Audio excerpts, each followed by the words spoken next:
Gloire au Seigneur. Merci, mes frères et sœurs, vous qui, par la grâce du Seigneur, vous allez trouver cette occasion de me suivre à travers vos ordinateurs.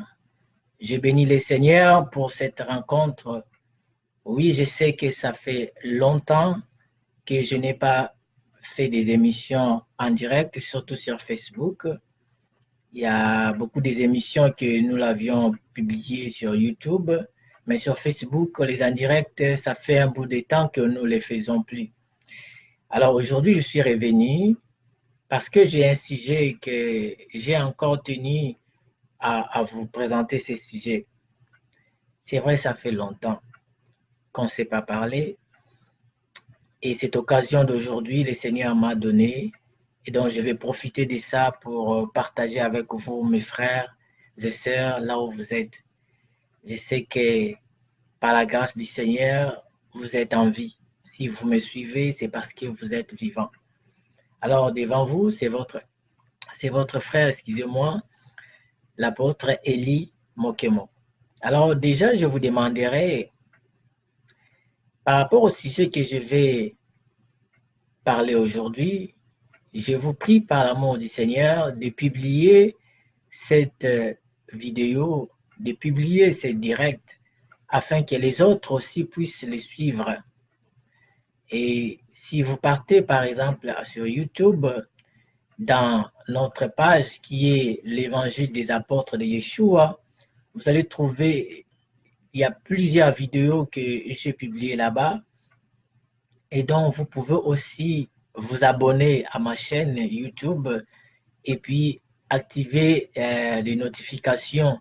Quand vous allez activer les notifications, cela vous permettra d'avoir, de regarder mes vidéos que je mets chaque fois automatiquement sur YouTube.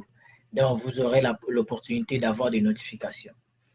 Alors, sans plus tarder, nous allons aborder notre sujet d'aujourd'hui. Dans ce sujet, vous pouvez aussi intervenir. Je serai là, je vais lire vos messages s'il y a des gens qui vont vouloir écrire. Je vais lire vos messages pour essayer de répondre à certaines questions.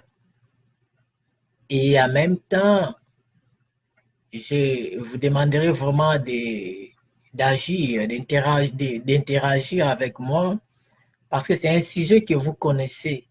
Je sais que beaucoup parmi vous savent.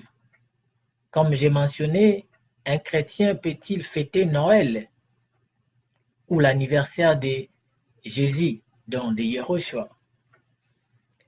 Et oui, en bas, je vous mettrai les liens de notre chaîne sur YouTube. Comme ça, vous pourrez avoir la facilité d'aller, de vous abonner ainsi que d'activer la notification. Alors, bien aimé, regardez, nous sommes en train de vivre les moments de fête. Des moments de fête d'après le monde, sûrement, ces fêtes sont des fêtes païennes, nous le savons. C'est des choses, si nous prenons la peine de venir faire des émissions concernant ces sujets, c'est juste parce que il y a encore des gens qui partent dans les églises et d'autres même qui sont des serviteurs de Dieu, mais qui continuent à fêter Noël, qui continuent à faire fêter l'Église, donc l'ensemble des saints, l'ensemble que ce soit local, les gens les font fêter Noël, tantôt d'une manière, tantôt d'une autre. Bien aimé, dans cette émission, nous allons développer ces sujets quand même. On entend par-ci par-là Noël. Ici au Québec, presque tout le monde fête Noël. Quand je dis presque tout le monde fête Noël, c'est-à-dire vous allez trouver même les gens qui ne partent même pas à l'église, que ce soit l'église catholique, parce que nous savons bien que c'est l'église catholique qui nous a amené toutes ces choses-là aussi. Même ces gens-là, même ceux qui ne partent pas dans les églises dites catholiques, ils fêtent Noël. Ils disent que c'est la naissance de Yeshua. Ils disent que c'est le jour que le Seigneur était né. Waouh! Le Seigneur était né. Alors déjà, cette date du 25 décembre que les gens ont pris, ce n'était pas au hasard. C'est une date bien précise. Ils savent ce qu'ils font. Parce que nous, à des fois, nous pouvions dire, j'ai rencontré une sœur, m'a dit, apôtre, c'est juste une date qu'on a pris comme ça pour commémorer la naissance du Seigneur. Ça m'a fait mal d'apprendre que même au milieu des gens qui partent dans les églises dites des réveils, dans des églises dites évangéliques, ces gens-là pensent encore qu'il y a des choses au hasard. Et ils pensent que, vous savez, les gens là pensent que même Satan fait aussi certaines choses au hasard. Non, non. Détrompez-vous. De même que notre Seigneur ne fait rien pour au hasard, il fait toutes choses avec un but. C'est là aussi, de même aussi que Satan fait toutes choses avec son calcul. Il calcule tout ce qu'il fait. S'il te donne quelque chose, c'est parce qu'il sait ce qu'il veut. S'il s'approche de toi, si les malins s'approchent de toi, sache qu'il sait pourquoi il s'est approché de toi. Donc ne prenez pas des choses par hasard.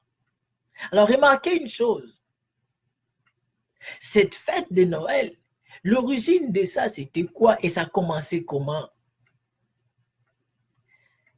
Bien-aimés dans le Seigneur, c'est ici que je vous avais dit une fois que nous les hommes, l'être humain, nous regardons souvent si la chose est bonne ou mauvaise. Si elle est bonne ou mauvaise, est-ce que c'est la même manière que Dieu aussi regarde? Est-ce que c'est la même manière? Parce que nous sommes tellement spécialistes en regardant, oh non, c'est beau. Ah, mais qu'est-ce qui est mauvais là?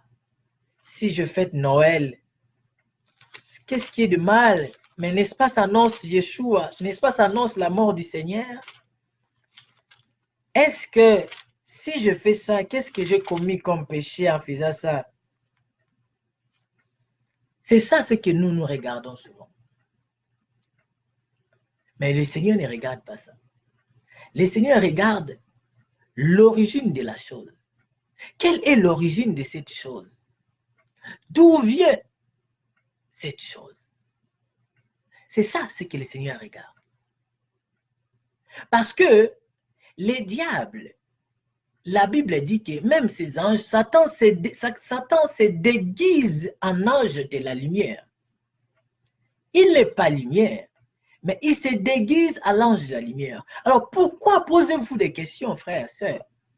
Pourquoi le diable va se déguiser en ange de lumière? Et pourquoi on l'appelle séducteur? C'est lui qui séduit. Remarquez une chose. J'ai une écriture que je vais vous donner, mais avant cela, regardez. Le diable se déguise en l'ange de lumière juste parce que ils veulent vous envoyer un message mensongère, un message trompeur. C'est-à-dire, puisqu'il veut vous séduire, il veut vous tromper, s'il vient dans son propre nom, dans sa propre personne et dans ses propres caractéristiques, alors vous allez le reconnaître.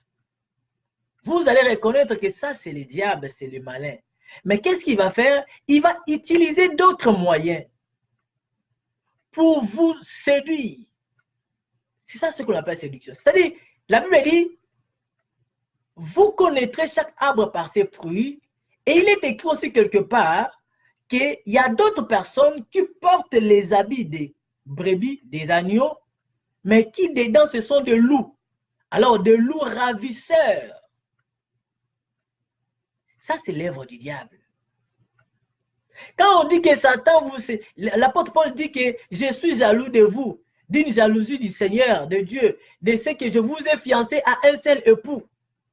Et dans sa prière, il dit, ils ne veulent pas que vous soyez séduits, comme Ève fut séduite par les serpents. Que Satan ne vous séduise pas. Or, celui qui séduit, c'est-à-dire qu'il a une autre pensée en lui, mais il vient, il vous présente une autre chose. C'est un destructeur, mais quand il vient auprès de vous, il vous présente une autre image. Nous voyons ça aujourd'hui. Les gens qui avant étaient ce qu'on appelle en lingala les nganga. Je sais que même au Gabon, on les appelle les nganga. C'est-à-dire les sorciers, les fameux, les gens comme les divinateurs, les gens qui regardent les médiums, comme on appelle même ici au Canada. Ceux qui regardent les mains des gens, ils regardent, ils voient que non, quand ils regardent seulement tes mains, ils disent, bon, je vois, toi, tu as telle chose. Ces gens-là, avant, ils étaient dans la rue. Mais aujourd'hui, ils se sont rentrés dans les églises. Pourquoi? Pour séduire. Et quand ils sont rentrés, ce n'est pas Dieu, ils sont rentrés aujourd'hui. Ils s'est fait appeler les prophètes, mais pendant que ce ne sont pas des prophètes. Ce sont que le même sorcier, les mêmes gangaki qui se tenaient dans des rues pour faire leur divination, leur sorcellerie, leur système. Alors, ils sont rentrés dans les églises. Ils ont commencé à les faire étant dans les églises. Alors, remarquez, les gens ne viennent pas vous présenter Satan, non. Ils viennent, soi-disant, ils vous présentent Dieu, mais qui en réalité derrière, et ils cachent les diables. C'est ça le problème. Alors, quand toi tu vas regarder une personne comme ça, tu vas dire, mais n'est-ce pas, il dit des bonnes choses quand même? Oui, c'est bien de dire des bonnes choses, mais quelle est l'origine? Penses-tu que chez Satan, quelque chose de bien peut-il sortir? Moi, je ne pense pas. Alors, remarquez, le Seigneur va dire dans Proverbe chapitre 16, au verset 25, il dit, telle voix, ça veut dire, il dit, telle voix paraît droite à un homme, mais son issue, c'est la voie de la mort. Le Seigneur nous dit, hein, regardez, il y a des voies, c'est-à-dire voies, ça veut dire une route, un chemin peut apparaître droit ou une voie droite peut apparaître. Ça veut dire que quand tu regardes cette route, tu regardes cette voie, tu dis, oh, c'est droite. Mais son issue, c'est-à-dire sa sortie, va t'amener directement à la mort, va t'amener directement à l'enfer.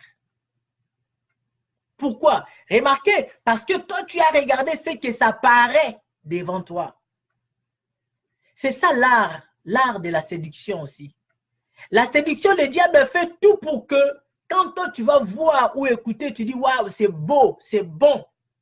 Mais qui en réalité s'est assis dans les ténèbres, qui en réalité ça tire son origine du diable.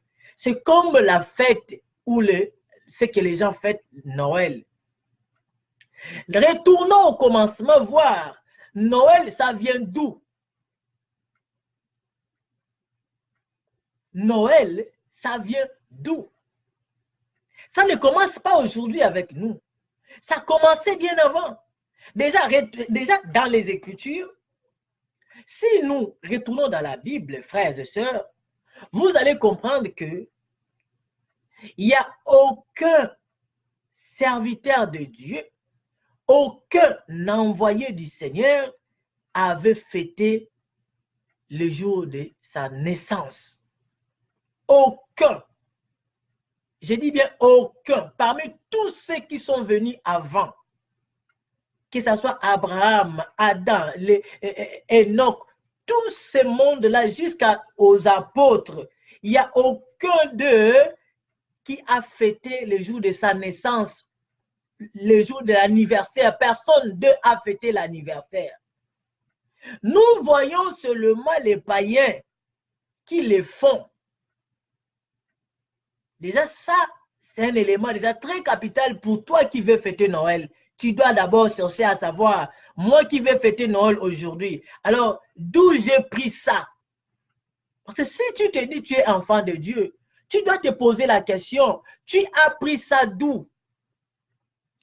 Il ne faut pas qu'on vienne seulement te faire avaler une chose en disant que c'est la naissance de Yeshua, c'est la naissance de Jésus. Allez, toi aussi tu commences à fêter. Mais non. Remarquez, premier élément, il n'y a aucun.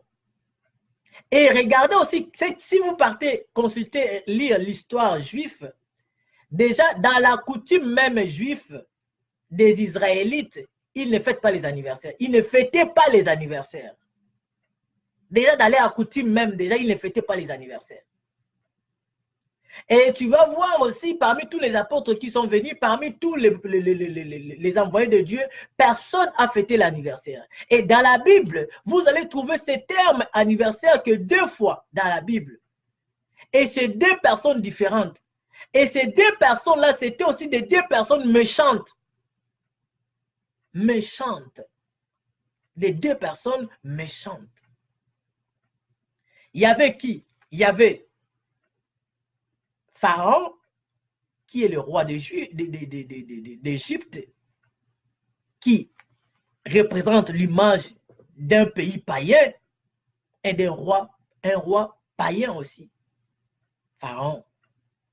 Pharaon avait fêté son anniversaire.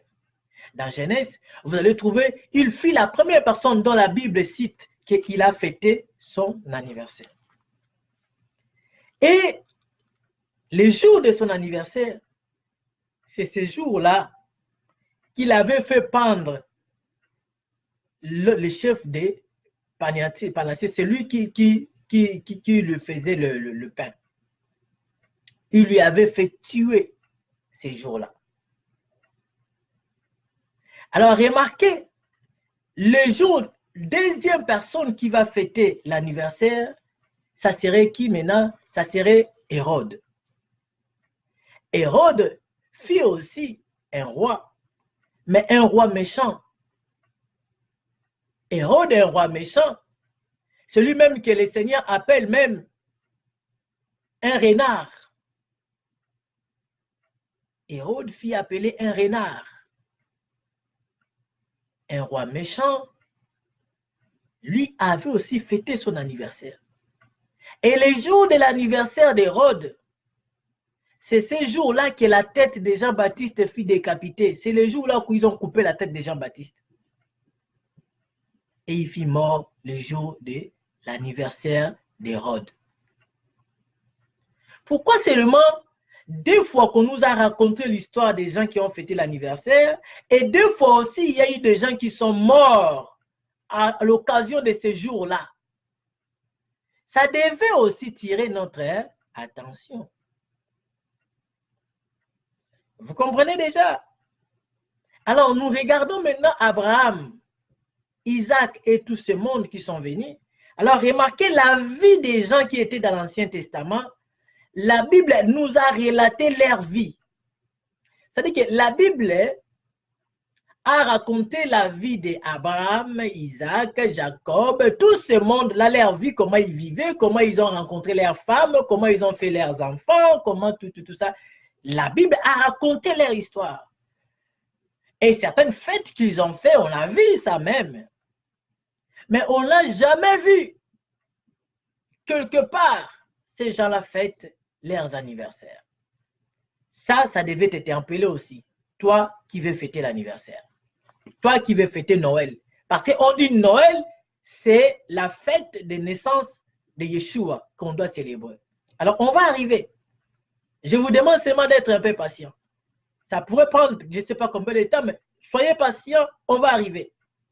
Alors, on arrive maintenant au temps de Yeshua. Le Seigneur est venu.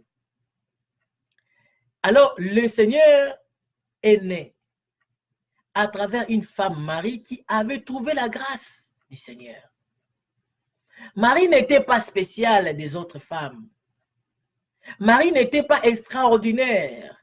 Marie n'était pas la seule vierge en Israël. Non.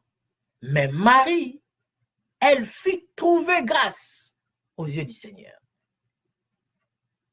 Quand la Bible Quand l'ange s'est approché de Marie, il a salué Marie. Il a dit, toi à qui une grâce t'a été donnée.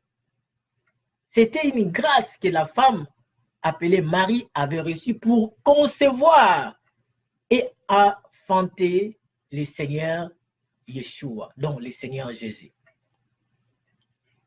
Et Marie est celle que la Bible a annoncée dans Genèse, chapitre 3, je crois verset 16 ou 17 comme ça, où le Seigneur Dieu avait prophétisé quand il parlait au serpent. Le Seigneur, quand il punissait les serpents, il a dit au serpent, je mettrai l'inimitié entre toi, serpent, et la femme. Genèse chapitre 3, verset 15 jusqu'au verset 16. 15, je crois, en tout cas, voilà. Donc, il dit, c'est ça.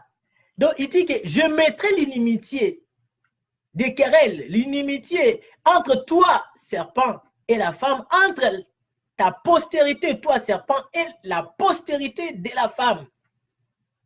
Par là, nous comprenons que il continue, il dit, et toi, serpent,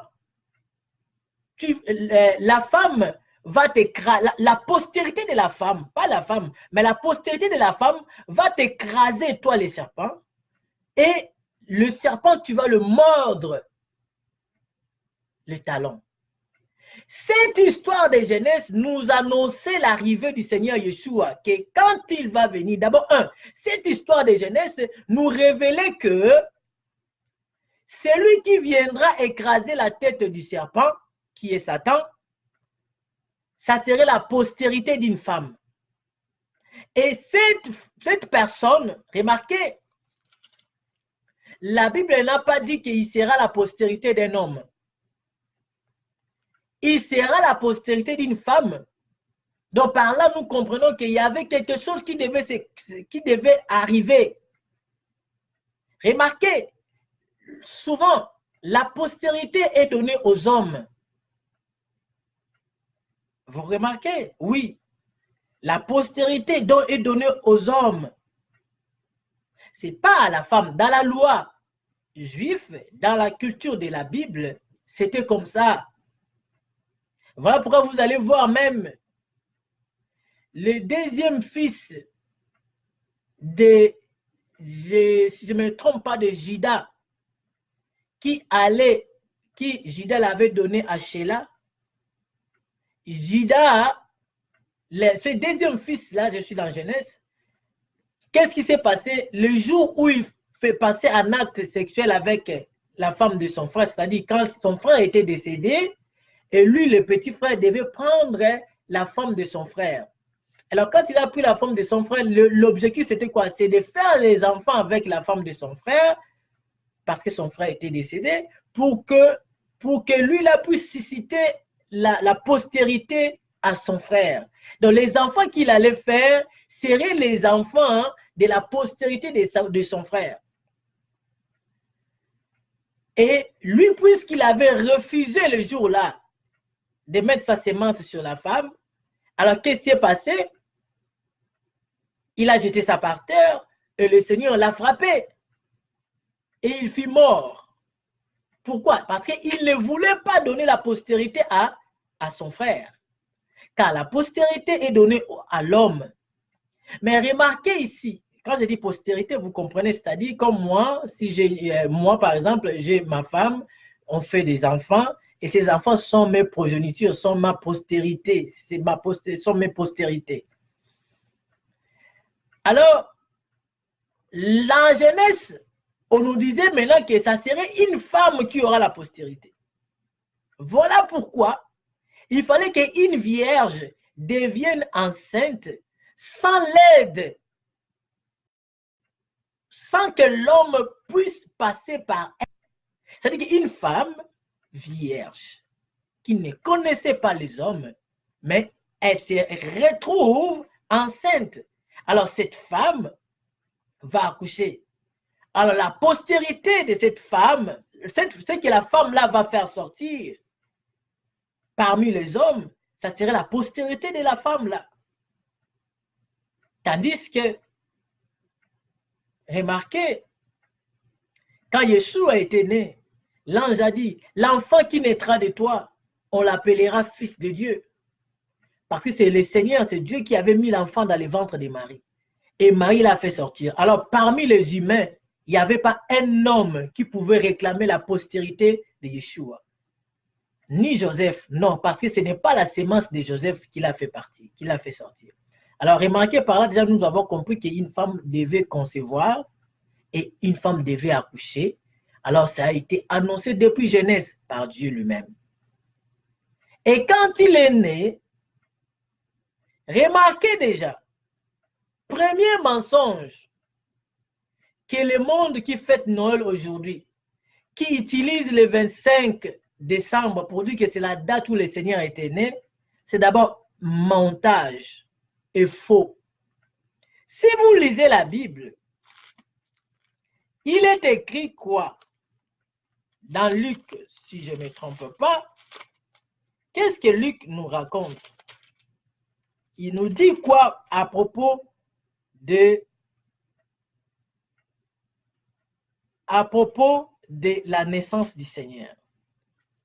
Je vais vous trouver cette écriture rapidement pour que vous et moi, nous regardons d'abord que c'est du mensonge.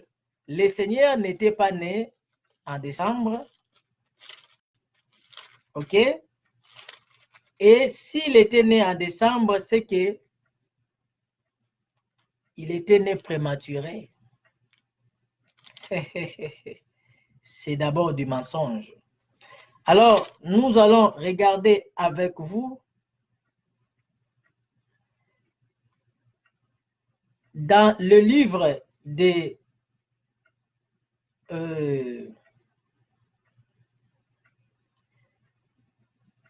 non, c'est bien que nous prenons ça avec vous dans Luc. La Bible dit que c'était au 6e mois. Je vais trouver cette écriture pour vous. Au 6e mois, l'ange apparut à qui? À Marie. OK? L'ange apparut à Marie. C'était au 6e mois. Alors, si l'ange l'a apparu au 6e mois pour l'annoncer qu'elle devait concevoir et enfanter, comment se fait-il au 6e mois et 12e mois, les 25, il va accoucher? Hein? Qu'est-ce qui s'était passé? Qu'est-ce qui s'était passé? OK. Luc, chapitre 1er, verset 26. Il est écrit, je vais continuer à lire avec vous, regardez. Au 6e mois, l'ange Gabriel fut envoyé par Dieu dans une ville de Galilée appelée Nazareth, auprès d'une vierge, verset 27, auprès d'une vierge fiancée à un homme de la maison de David, nommé Joseph. Le nom de la vierge était Marie. L'ange entra chez elle et dit, je te salue, toi à qui une grâce a été faite. Le Seigneur est avec toi. Troublée par cette parole, Marie se demandait ce qui pouvait signifier une telle salutation. Regardez ainsi de suite, si vous continuez jusqu'en bas, vous allez comprendre là où maintenant on nous explique, on nous parle. Au verset 36, 35, on nous dit, l'ange lui répondit, le Saint-Esprit viendra sur toi et la puissance du Très-Haut te couvrira de son ombre. C'est pourquoi le Saint-Enfant naîtra de toi, sera appelé Fils de Dieu. Voici Élisabeth, ton frère, ta parente aussi, a conçu elle aussi un fils à sa vieillesse, et celle qui était appelée stérile est dans son 6e mois. Alors, c'est ainsi que, regardez d'abord le verset 26, on nous dit au 6e mois, l'ange apparut à Marie pour l'annoncer que tu y devais, il a annoncé que tu vas attraper la grossesse dont le Saint-Esprit viendra sur toi et tu deviendras enceinte. Et l'ange l'annonce aussi que Élisabeth, ta parente, est aussi enceinte. Elle est dans son 6e mois de grossesse. Alors, si c'était en cette date-là, parce que les choses de Dieu, ça se passe d'une manière que nous ne pouvions pas les comprendre, mais remarquez, la loi qui fait que la femme accouche 9 mois après la grossesse, c'est une loi qui a commencé depuis longtemps. La Bible ne nous a pas dit quelque part que Yeshua était né dans le 10e mois ou 11e mois après, 11 mois après sa grossesse ou 15 mois, non. Remarquez ici, c'est déjà un élément qui nous amène à comprendre que le Seigneur n'était pas né en décembre, ni non plus aussi le 25 décembre. Sinon, si vous calculez, vous allez comprendre qu'il est, d'après cette écriture, c'est comme s'il était né maintenant au 6e mois, pardon, dans 6 mois. Ce qui est déjà premier élément qui est faux.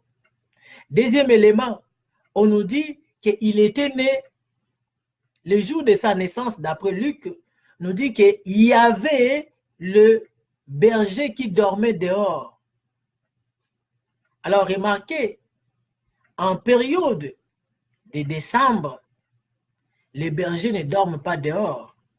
En Moyen-Orient, comme en Europe, en Amérique, partout, vous le savez, dans des pays là où il fait froid, en période de décembre, personne ne dort dehors à cause de la fraîcheur.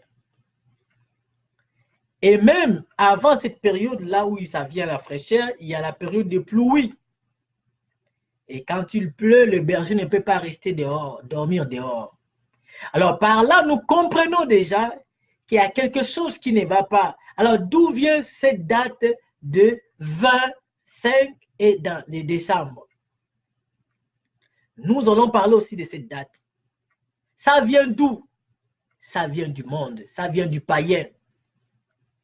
Déjà remarqué, le 25 décembre, c'était déjà une fête qui était déjà établie, dont on célébrait le dieu soleil, le dieu Mithras. C'était déjà des choses qui se faisaient à l'époque. Les Grecs, les gens des Grecs, les Grecs, ils avaient leur dieu. Les Romains, et ils avaient aussi leur dieu, qui était le soleil invaincu. Ou le soleil, oui, le soleil invaincu, le soleil vaincu.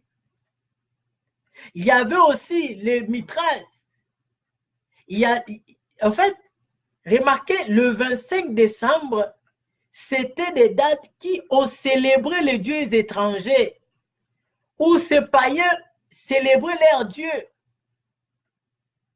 Ça vous comprenez? Ils célébraient leurs dieux. Or, dans Jérémie chapitre 10, verset 2 à 5, la Bible nous dit quoi? Le Seigneur nous interdit. Il nous interdit de suivre la coutume des païens. Et ça vous comprenez? Il nous interdit. Je vais prendre cette écriture. Jérémie chapitre. Je vais prendre Jérémie chapitre 10. Il dit, écoutez la parole que l'Éternel vous adresse, maison d'Israël. Ainsi parle l'Éternel. N'imitez pas la voix des nations et ne craignez pas les signes du ciel, parce que les nations les craignent. Verset 3. Car les coutumes de peuple ne sont que vanité. On coupe le bois dans la forêt, la main de l'ouvrier les travaille avec la hache. On l'embellit avec de l'argent et de l'or, on les fixe avec des clous et des marteaux pour qu'ils ne brûlent pas. Ces dieux sont comme une honte, comme une colonne massive, et ils ne parlent point. On le porte parce qu'ils ne peuvent marcher. Ne les craignez pas, car ils ne sauraient faire aucun mal et ils sont incapables de faire du bien. Ici, il nous fait savoir la compréhension de ce qui s'était passé. Il nous fait savoir ce qui s'est passé chez les nations. Les nations adoraient les dieux étrangers. Les nations avaient leurs dieux donc ils adoraient. D'autres dieux qu'eux-mêmes ils fabriquaient avec le matériel, avec des bois, et ils les servaient. Et le Seigneur Dieu, le Dieu d'Israël, était contre ce genre de pratiques. Et il a souvent insisté, dit aux enfants d'Israël, n'imitez pas les païens, n'imitez pas les étrangers, qui font la célébration de dieux étrangers.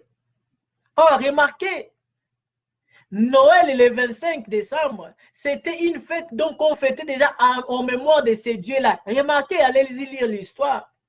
Est-ce que vous savez que même aux États-Unis, jusqu'à l'année 1800, jusqu'à l'année 1836, les États-Unis ne fêtaient pas Noël. Pourquoi? Parce qu'ils disaient que c'était des célébrations de fêtes de dieux païennes. Ils considéraient ça illégal. Ils disaient que c'était des cérémonies, des coutumes des païens, des dieux des étrangers, des païens étrangères. Mais après 1836, c'est là où ils ont introduit, ils ont commencé maintenant, plus tard, commencé à les fêter. Alors, qui a introduit Noël et les 25? Parce qu'avant, il y avait d'autres dieux qu'on célébrait. Et à la fin, Constantin, qui voulait mélanger le paganisme avec la chrétienté, Constantin, qui c'est cet empereur-là, qui est même le fervent du catholique, il va instaurer maintenant qu'on commence à adorer, à faire aussi Noël. Il a introduit aussi Jésus dans cette 25 décembre pour qu'il soit maintenant commencé à célébrer, à être adoré par les chrétiens. Alors, comprenez-vous déjà par là que c'était une idée qui venait du diable, qui était à l'honneur d'un Dieu étranger. C'est dangereux. Et l'autre chose, les apôtres n'ont pas fêté l'anniversaire du Seigneur Yeshua. S'il y a des gens qui connaissent Yeshua ou qui connaissaient le Seigneur Jésus plus que nous, c'est les apôtres. S'il y a des gens, c'est les apôtres. S'il y a quelqu'un ou des gens qui peuvent témoigner, ce sont les apôtres. Mais ces apôtres-là, de Yeshua, aucun d'eux, je dis bien aucun d'eux a célébré le jour de la naissance de Yeshua. Mais si toi tu l'as fait, tu te dis chrétien, tu l'as pris ça d'où? D'abord, c'est une fausseté. Le Seigneur n'était pas né en cette date. Et puis de deux, même si cette date était connue, le Seigneur ne nous a jamais recommandé de fêter son anniversaire. Parce que lui-même étant sur terre, n'a jamais fêté son anniversaire. Donnez-moi des exemples, donnez-moi des preuves qui montrent qu'ils ont fêté l'anniversaire de Yeshua. Il est né, il a commencé son âge, son ministère, on dirait à l'âge de 30 ans, à 33 ans, il a fini. Oui, mais dites-moi, quand est-ce qu'il a fait son anniversaire? Mais vous, pourquoi vous le faites? Êtes-vous plus que les apôtres du Seigneur et qui ne le fêtaient pas? Et vous, vous venez aujourd'hui le fêter. Vous voulez fêter ça pour montrer quoi? Que vous aimez le Seigneur plus que les apôtres? Que vous pouvez témoigner le Seigneur plus que les apôtres? Je ne pense pas. Ce n'est qu'il y a un malin qui est rentré au milieu de vous, qui vous excite avec l'esprit de fête pour vouloir fêter comme le monde. Le Seigneur a dit, ne vous conformez pas au siècle présent, mais soyez plutôt renouvelés. Et ça vous pensez à ça? Soyez plutôt renouvelés. Écoutez, beaucoup de gens veulent se conformer à ce siècle. Les églises veulent se conformer aux associations du monde d'aujourd'hui. Mais est-ce que vous savez que vous êtes une église? Qu'est-ce qu'une église? Ça me fait mal de voir même les assemblées. Un pasteur fait réunir son église et il dit qu'à l'occasion de la naissance du Seigneur de Noël, nous allons fêter Noël. Et il souhaite aux gens même un joyeux Noël devant la chair. C'est dangereux. Moi, ça me fait mal quand j'apprends ce genre de choses. Donc, vous comprenez que ça paraît beau, mais l'origine, c'est du diable. L'origine, c'est le malin. Il faut faire attention. Un chrétien ne peut pas fêter Noël. Un chrétien né de nouveau ne peut pas fêter Noël. Parce que il n'a aucun modèle. C'est-à-dire, hein, il n'a aucun appui qui va dire, ok, moi je célèbre cette fête parce que tel apôtre ou tel prophète a fait ça, ou Yeshua a fait ça. Alors voilà pourquoi moi aussi je vais le faire. Et tu n'as aucun support qui te soutienne là-dedans. Le Seigneur nous a même demandé le contraire de ça. Il nous a demandé de célébrer, de commémorer sa mort jusqu'à son retour. Il ne nous a pas demandé de commémorer sa naissance. Non. C'est de commémorer sa mort. Quand nous prenons la Sainte Seine, c'est l'image c'est l'image de sa mort. C'est l'image de sa mort, la mort qui nous a apporté le salut, la mort qui nous a rachetés. C'est la seule chose que Satan avait peur. C'est que de voir Yeshua aller à la croix et Yeshua résout le problème de péché. Les problèmes de tes péchés ont été résolus ça a été résolu par Yeshua, par la croix.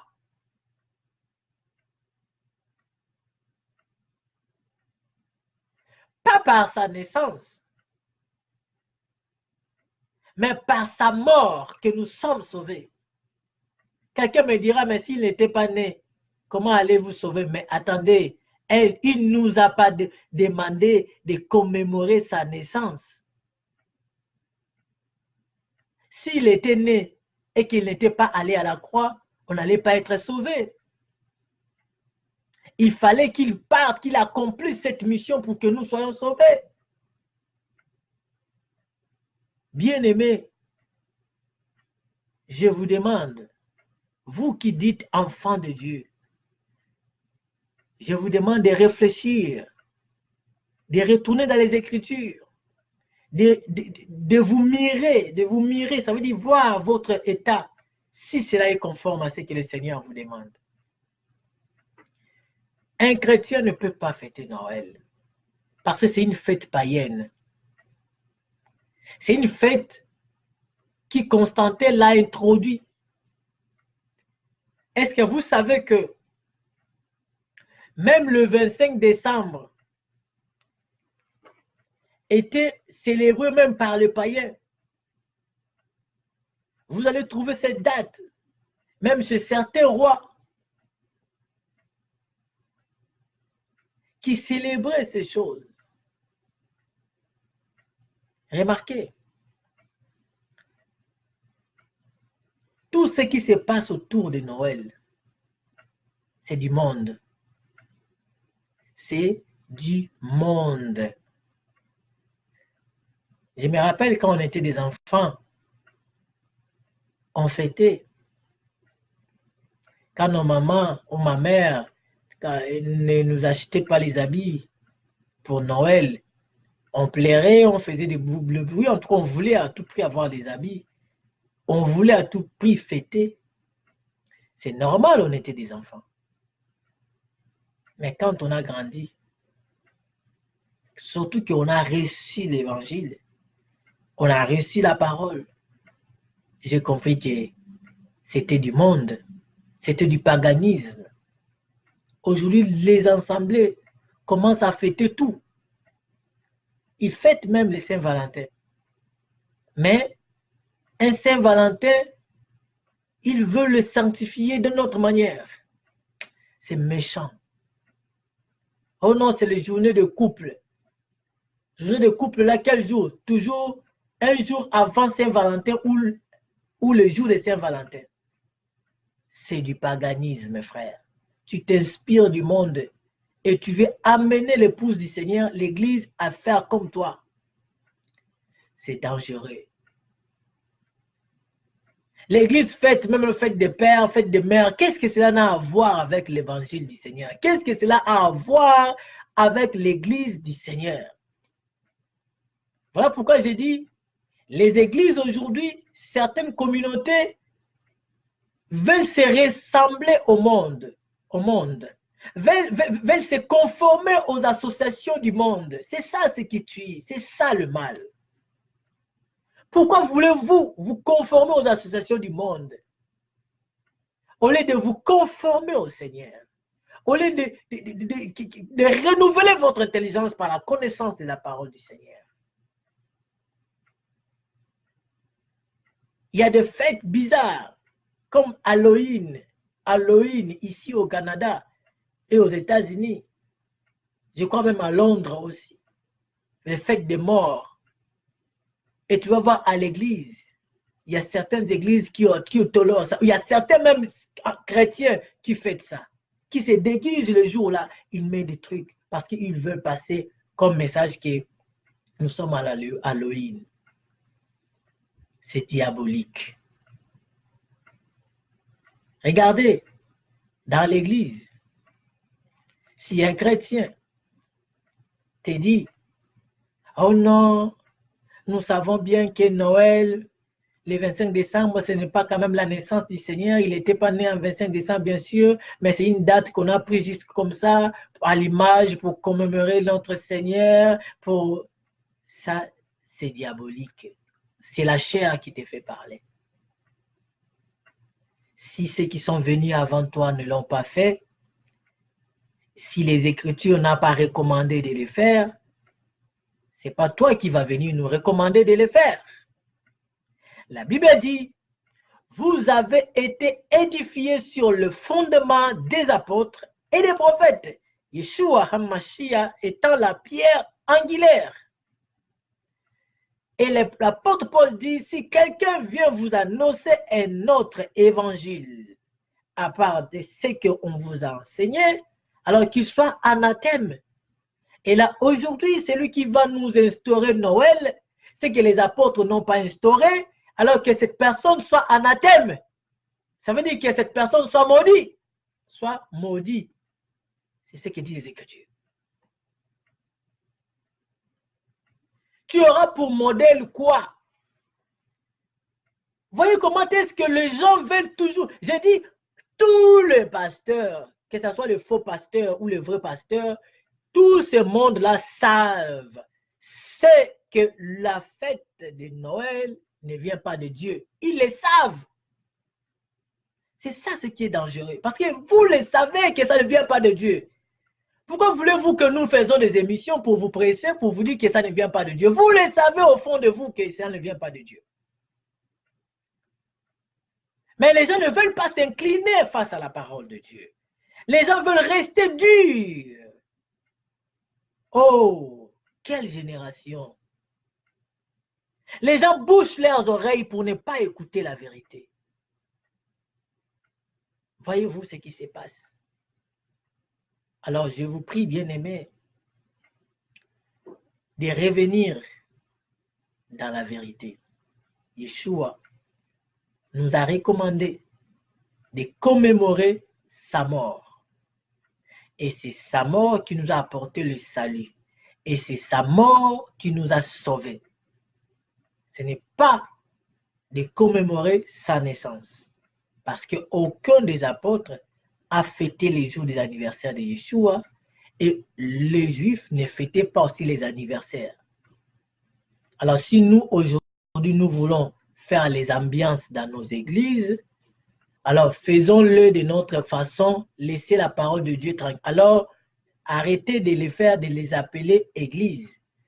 Et si tu te dis chrétien ou enfant de Dieu, alors tu ne dois pas fêter cette fête-là. Il faut que les gens connaissent la vérité. Jusqu'où vous allez continuer avec ce système de l'église catholique? Jusqu'où? Vous dites que vous êtes sorti de l'église catholique, mais vous continuez à pratiquer les œuvres du catholique. Attention, frère. Le Seigneur est contre ce genre de choses. Alors, comme je disais tantôt que vous allez constater que les Perses, ils avaient leur dieu qu'on appelait Mithras.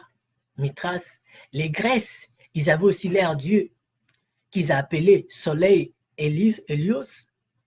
Et vous allez constater, même les Romains, ils avaient aussi leur dieu qu'ils appelaient Soleil non vaincu. Alors, vous comprenez, tous ces dieux-là, leur date, c'était le 25 décembre qu'ils célébraient ces anniversaires. Mais quand Constantin est venu, il a aussi introduit Jésus dedans. Que les chrétiens commencent aussi à fêter le 25 décembre. Tout ça avait pour but de faire quoi? D'amener le paganisme dans l'église. Ça n'a rien à voir avec la parole de Dieu. Ça n'a rien à voir avec les choses de Dieu. Je vous conseille même de ne pas les fêter. Pourquoi? Parce que c'est en mémoire des dieux étrangers que cela se faisait. Et c'est là où ça a tiré son origine. Et ne pensez pas qu'en faisant les sapins de Noël, en allant se prosterner devant les sapins de Noël, ou en fêtant Noël, que vous êtes en train de célébrer la naissance du Seigneur. Non, non, non, vous célébrez d'autres choses. Attention, derrière chaque fête, il y a un esprit qui est attaché à cette fête. C'est ce que vous devez savoir.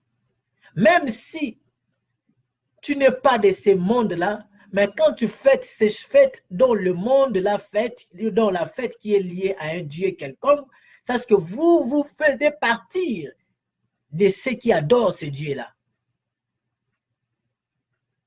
On vous a juste trompé, oui, c'est ça l'œuvre du diable, c'est pour tromper. Et en mettant soi-disant le 25 décembre pour que vous commencez à fêter aussi la fête de soi-disant Jésus. Alors, c'est d'autres dieux que vous fêtez. Alors, repentez-vous, vous qui fêtez ça. Demandez pardon au Seigneur et ne le faites plus. Ne faites plus fêter vos enfants Noël. Moi, mes enfants ne fêtent pas Noël. Moi, ma femme, mes enfants ne fêtent pas Noël. Mon fils m'a demandé, papa, ça c'est Père Noël? J'ai dit, Père Noël n'existe pas. C'est du mensonge. Et ils savent. J'ai béni le Seigneur parce que même mon épouse, car avant, dans leurs assemblées qu'ils avaient avant, ils fêtaient Noël. Depuis que je l'ai eu, et gloire au Seigneur, je l'ai prêché l'évangile, et elle a reçu l'évangile. Elle ne fait plus ces choses. Elle ne se conforme plus au siècle présent. Je bénis le Seigneur. Alors, j'aimerais que vous aussi, vous commenciez à le faire. Ne pas vous conformer au siècle présent. Ne suis pas les coutumes du monde. Noël, c'est le monde. Les Saint-Valentin, c'est la fête du monde. Tu vas voir, même un chrétien va aller fêter Saint-Valentin. C'est dangereux. Est-ce que vous comprenez? Que le Seigneur vous bénisse pour le temps que vous avez pris à suivre cette émission. Je sais que c'était... on a fait pratiquement 34 ou 35 déjà minutes. Et merci à ceux qui ont participé. J'ai vu les bien-aimés qui ont participé. Que le Seigneur vous bénisse. Et je reviendrai dans les jours à venir pour d'autres vidéos qui on va encore parler des autres sujets. Alors, si jamais vous avez des questions, que ce soit contradictoire ou que ce soit des soutiens par rapport à ce que nous avions dit, des commentaires, faites-le. Que ce soit moi ou d'autres serviteurs du Seigneur, répondre à vos questions. Que la paix et la grâce du Seigneur soient sur vous. N'hésitez pas à publier, à partager cette vidéo afin que ceux qui sont assis dans le Père Noël puissent laisser ça parce que son origine est diabolique. Son origine ne vient pas de Dieu. Merci à Marlène Mambundu et merci à Maman Patience Mbama en Belgique, Marlène Mambundu à Libreville, le Flair, rappelé autrement. Je salue tous les bien-aimés qui m'ont suivi. Que la paix et la grâce du Seigneur soient avec vous. Au nom de Yeshua, soyez bénis. Ciao.